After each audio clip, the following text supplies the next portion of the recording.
নমস্কাৰ এটি গুৰুত্বপূৰ্ণ আপডেট লৈ আপোনালোকৰ মাজত উপস্থিত হৈছোঁ মই বিশ্বাসী বন্ধু আপোনালোকে চাই আছে বিশ্বাসী বন্ধু এটি গুৰুত্বপূৰ্ণ ভিডিঅ'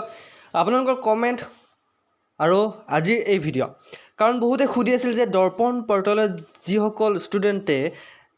ৰেজিষ্টাৰ কৰা নাছিল এতিয়া তেওঁলোকে এডমিশ্যন কেনেকৈ ল'ব বা কিছুমান ৰেজিষ্টাৰ কৰিবলৈ পাহৰি গৈছিল বা বহু সংখ্যক ল'ৰা ছোৱালীয়ে দৰ্পণ পৰ্টেলত ৰেজিষ্টাৰ কৰা নাছিল এতিয়া বহুতো ষ্টুডেণ্টে মোক কমেণ্ট কৰিছে যে দাদা মই দৰ্পণ পৰ্টেলত ৰেজিষ্টাৰ কৰা নাই এতিয়া ৰেজিষ্টাৰ কৰিব বিচাৰিছোঁ অপশ্যনটো অহা নাই মই কি কৰিম কেনেকৈ এডমিশ্যন ল'ম ক'ত যাম বা বহুতৰ কি হৈছে ৱেটিং লিষ্টত নাম আহি আছিল ৱেটিং লিষ্টত ৰখি তেওঁলোকে এডমিশ্যন নল'লে কিন্তু তেওঁলোকৰ চিলেকশ্যনো হোৱা নাই এতিয়া আচলতে প্ৰব্লেমটো কি হ'ব সেইসকল ষ্টুডেণ্টে ক'ত যাব ক'ত কেনেকৈ এডমিশ্যন ল'ব সকলোবোৰ কৈ আছোঁ এইটো ভিডিঅ'ত আপোনালোকে দেৰি নকৰিব ভিডিঅ'টো যদি আপোনালোকে আজি প্ৰথমবাৰ নতুনকৈ চাইছে আমাৰ বিশ্বাসী বন্ধু চেনেলত নতুনকৈ আহিছে চেনেলটো ছাবস্ক্ৰাইব কৰি দিয়ক কাৰণ আমাৰ বিশ্বাসী বন্ধুত আপোনালোকে বিভিন্ন ধৰণৰ দৰকাৰী লাগতীয়াল ভিডিঅ' পাই থাকিব তো বন্ধুসকল প্ৰথম কুৱেশ্যনটো আহিছে আপোনালোকৰ ফালৰ পৰা যে দৰ্পণ পৰ্টেলত বৰ্তমান ৰেজিষ্ট্ৰেশ্যন কিয় বন্ধ কৰি দিলে আকৌ ৰেজিষ্ট্ৰেশ্যন খোল খাব নেকি চ' আপোনালোকক কৈছোঁ যে দৰ্পণ পৰ্টেলৰ যিটো ৰেজিষ্ট্ৰেশ্যন ডেট সেই ডেটটো আপোনাৰ বন্ধ হৈ গৈছে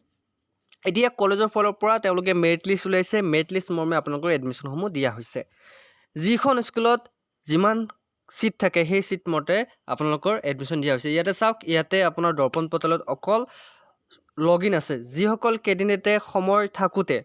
দৰ্পণ পৰ্টেলত ৰেজিষ্ট্ৰেশ্যন কৰিছিল সেই ৰেজিষ্টাৰ কৰা ল'ৰা ছোৱালী ইয়াতে লগ ইন কৰিব পাৰিব আৰু বৰ্তমান সময়ত এডমিশ্যনৰ কাৰণে এপ্লাই কৰাটো বন্ধ কৰি দিছে আপোনালোকে দৰ্পণ পৰ্টেলত এতিয়া নতুনকৈ আপোনালোকে ৰেজিষ্টাৰ কৰি ইয়াতে এপ্লাই কৰিব নোৱাৰে কোনোবা কলেজ বা স্কুলত আপুনি এপ্লাই কৰিব নোৱাৰে এতিয়া মেইন কথাটো হ'ল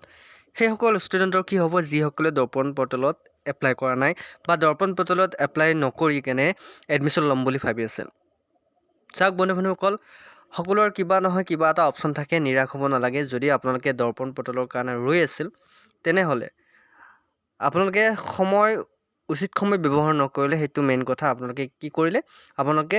হয়তো পাহৰিলে কিছুমানৰ হয়তো মোবাইল নাই কিছুমানৰ হয়তো ওচৰত সুবিধা নাই সেইকাৰণে ৰেজিষ্ট্ৰেশ্যন নকৰিলে এতিয়া মেইন কথাটো হ'ল এডমিশ্যন কেনেকৈ ল'ব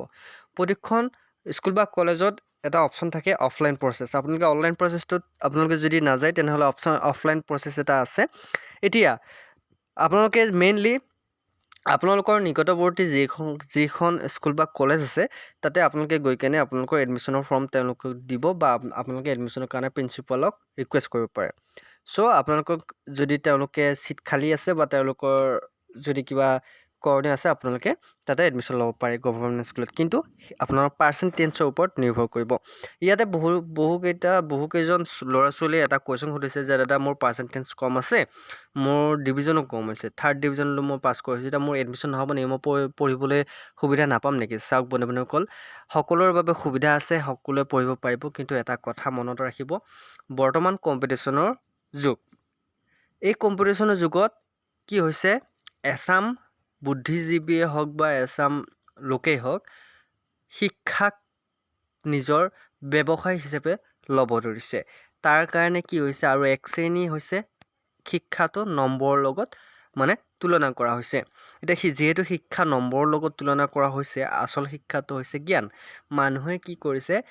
ছেকেণ্ড ডিভিজন ফাৰ্ষ্ট ডিভিজন বা থাৰ্ড ডিভিজন পোৱা ল'ৰা ছোৱালীক ইগন'ৰ কৰিবলৈ লৈছে আচলতে থাৰ্ড ডিভিজন পোৱা ল'ৰা ছোৱালীও আপোনালোকৰ ভৱিষ্যতে আপোনালোকৰ নভবাকৈ কিবা এটা ডাঙৰ কৰি থৈ যাব পাৰে শেষত সেই থাৰ্ড ডিভিজনত পোৱা ল'ৰা ছোৱালী আপোনালোকৰ কামত আহিব পাৰে কাৰণ আপোনালোকৰ ক'তো লিখি অহা নাই যে থাৰ্ড ডিভিজন পালে আপোনালোকে ইন ফিউচাৰত একো ছাকচেছফুল ব্যক্তি হ'ব নোৱাৰিব বুলি আপোনালোকে লিখা নাই বা ছেকেণ্ড ডিভিজন পালে আপোনালোকে ক'তো জব নাপাব ক'তো কাম নাপাব লিখা নাই হয় অকণমান টাফ হ'ব প্ৰচেছটো কিন্তু কথা হ'ল সকলোৰে কাৰণে বৃত্তি আছে সকলোৰে সুবিধা পাব কিন্তু এটা কথা উচ্চ ডিগ্ৰীৰ কাৰণে বিভিন্ন সময়ত বিভিন্ন প্ৰতিষ্ঠান মুকলি কৰা হৈছে চ' আপোনালোকে যদি আপোনাৰ মন পচন্দৰ স্কুলখনত নাপায় আপোনাৰ কাষৰ স্কুলখনত ট্ৰাই কৰিব নিশ্চয়কৈ পাব কাৰণ স্কুল কলেজে বৰ্তমান সময়ত এইটো এটা মানে কম্পিটিশ্যনৰ যুগত তেওঁলোকে যিসমূহ থাৰ্ড ডিভিজন ছেকেণ্ড ডিভিজন পোৱা ল'ৰা ছোৱালী ইগন'ৰ কৰিবলৈ লৈছে কিন্তু এটা কথা তেওঁলোকে আজি যদি আপোনাৰ হায়াৰ ছেকেণ্ডেৰীত যদি মেট্ৰিক পাছ কৰা ল'ৰা ছোৱালী যদি থাৰ্ড ডিভিজন পোৱা ল'ৰা ছোৱালীক যদি এডমিশ্যন নিদিয়ে কিন্তু সেই থাৰ্ড ডিভিজন পোৱা ল'ৰা ছোৱালীয়ে হয়তো আপোনাৰ স্কুলখনৰ নাম এটা সময়ত গৌৰৱ উজ্জ্বল কৰিব পাৰে স্কুলখনৰ নাম স্কুলখনলৈ গৌৰৱ কৰি লৈ আনিব পাৰে কাৰণ এনেকুৱা বহুত ৰেকৰ্ড আছে যে থাৰ্ড ডিভিজন পোৱা ল'ৰা ছোৱালীয়ে ষ্টেণ্ড কৰি পাছ হৈছে চ' মই অনুৰোধ কৰিছোঁ স্কুল বা কলেজ বা যিসমূহ প্ৰতিষ্ঠান আছে শিক্ষা প্ৰতিষ্ঠান সকলোকে মই সেইসকল ল'ৰা ছোৱালীক সুযোগ দিয়ক যি পঢ়াৰ প্ৰতি ধাউতি আছে হয়তো কিবা বাই মিষ্টেকত তেওঁ আপোনাৰ 3rd ডিভিজন লাভ কৰিলে কিন্তু এইটোতো তাতে লিখা নাই যে তেওঁ 3rd ডিভিজন হ'ল মানে তেওঁ বেয়া ল'ৰা বা পঢ়াত একদম মানে বেয়া সেইটো ক'তো লিখা নাই হয়তো কিবা এটা কাৰণত হয়তো কিবা শিক্ষাৰ কাৰণত অকণমান কমি ৰৈ গৈছিল সেইখিনি যদি আপোনালোকৰ প্ৰতিষ্ঠানে যদি ভালকৈ দিব পাৰে নিশ্চয়কৈ তেখেতে আপোনালোকৰ স্কুলৰ নাম উজ্বলাব সেইটো আপোনালোকৰ ওপৰত ডিপেণ্ড কৰিব গতিকে সকলোকে সুবিধা দিয়ক আপোনালোকৰ ল'ৰা ছোৱালীক মানুহ বনাবলৈ শিকক কোনো যন্ত্ৰ নবনাব কাৰণ নম্বৰ আজি আছে কালি নাই কিন্তু শিক্ষা চিৰদিনলৈ থাকিব সেইটো মনত ৰাখিব চ' নিজৰ ল'ৰা ছোৱালীক মানুহ বনাওক আৰু এইটো কথা মই আপোনালোকক কৈছোঁ ল'ৰা ছোৱালীসকলক কৈছোঁ তোমালোকে যদি দৰ্পণ পৰ্টেলত অনলাইন কৰিব নোৱাৰিলা তেনেহ'লে তোমালোকৰ ওচৰৰ নিকটৱৰ্তী যিকেইখন স্কুল বা কলেজ আছে তাতে গৈ কেনে তোমালোকে খবৰ ল'ব এডমিশ্যনৰ কাৰণে আহিছোঁ বুলি ক'বা নিশ্চয়কৈ তেওঁলোকে এডমিশ্যন দিব তো এইখিনিয়ে আছিলে আপোনালোকে ক'বলৈ চ' আশা কৰোঁ আপোনালোকে আপডেটটো পাই সুখী হ'ল যদি ভাল পাইছে লাইক কমেণ্ট শ্বেয়াৰ লৈ আমাৰ বিশ্বাসী বন্ধু চেনেলটো ছাবস্ক্ৰাইব কৰি দিবলৈ নাপাৰিব আজিলৈ মানে অন্য ভিডিঅ'ত লগ পোৱাৰ প্ৰতিশ্ৰুতিৰে জয় হিন্দ জয় অসম